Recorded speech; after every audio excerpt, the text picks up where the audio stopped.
Hello, I'm Dennis Dudley, Director of the Department of Emergency Preparedness.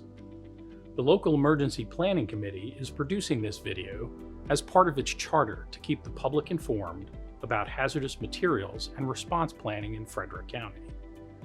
Local Emergency Planning Committees, or LEPCs, are formed under the Emergency Planning and Community Right to Know Act. LEPCs are required to develop an emergency response plan, review the plan at least annually, and provide information about chemicals in the community to citizens. Our LEPC membership includes elected officials, county executive, mayors and other elected representatives from local municipalities, police, fire, emergency management, and public health professionals, environment, transportation and hospital officials, facility representatives, and representatives from community groups. Hazardous materials are in every community and can be found in the home as well as hospitals and factories. Hazardous materials are transported daily through our community by truck, air, and train. If released, hazardous materials may cause harm to the people, the environment, critical infrastructure, and property. The potential for harm exists regardless of whether hazardous materials are released by accident, on purpose, fire, or weather-related event. Hazardous material incidents affect a range of stakeholders in the whole community. It is important that the public be prepared by knowing your risk, having a plan, and a kit for emergencies. Your plan should note how you receive emergency alerts and warnings, your shelter plan, evacuation routes, and a family communication plan. Your kit should have supplies for sheltering in place or for evacuations. More information on how to make a plan and prepare for emergencies can be found at www.frederickcountymd.gov/ready. Alert Frederick County is Frederick County government's emergency notification system. You can sign up for alerts at www.frederickcountymd.gov/alert. I'm John Newman. I'm a battalion chief with Frederick County Division of Fire and Rescue Services. During a hazmat incident, the Division of Fire and Rescue Services and law enforcement will respond. One of their first tasks is to ensure the safety of the public that could be affected by the hazardous materials.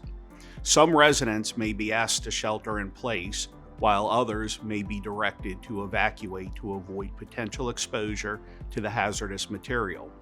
The decision will be based on the type of hazardous materials and what is the best strategy to keep the public safe. This notification can be made using Alert Frederick County, alerts or calls by phone, or in person by fire or police personnel. The types of hazardous material, weather, and how it affects people will determine what instructions are given to the public. Hazardous materials may be in a liquid, vapor, or both, and this determines how it moves and what type of threat it is to public safety.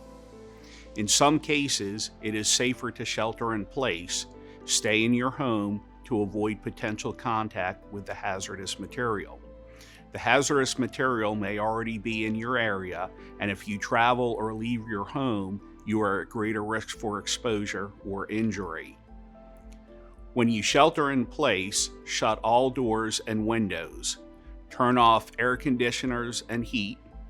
Seal doors, windows with towels, plastic, and duct tape. Monitor news, radio, social media for updates. Supplies to have on hand. Emergency kit items, bottled drinking water, prepackaged food that may not need to be cooked, cell phone with charging cable or battery pack, portable radio with batteries, flashlight with spare batteries. In situations where the hazardous material may be moving towards your area, you may be asked to evacuate the area to prevent exposure. You will be provided with safe routes and areas to avoid. When you are asked to evacuate, Follow directions from the emergency responders, law enforcement, or fire department to specific evacuation locations. Bring only essentials, emergency kit items, change of clothes, toiletries, cell phone with chargers or battery packs, insurance, identification, banking information in case you cannot return, pets and pet food. If you have small children, diapers, cleaning wipes, nutritional items, medications if prescribed, health insurance information, important financial information, support items for special needs persons. Frederick County has plans for response to hazardous materials incidents. When a hazmat incident is called in, units are dispatched to respond.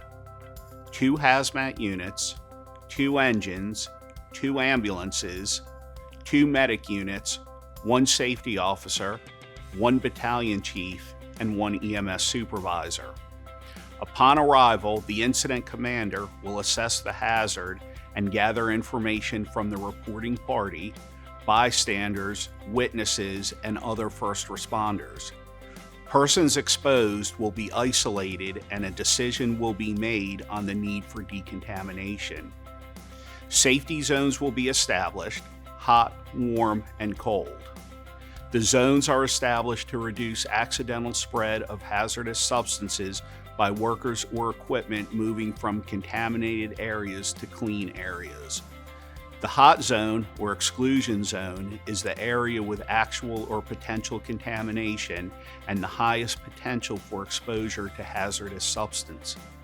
The warm zone or contamination reduction zone is a transition area where responders enter and exit the hot zone and where decontamination or decon take place.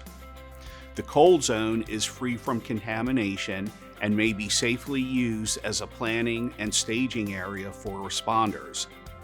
The next step is determining the appropriate personal protective equipment, or PPE, based on the hazardous material. After the appropriate PPE is identified, hazmat technicians hydrate and don the appropriate PPE for entry.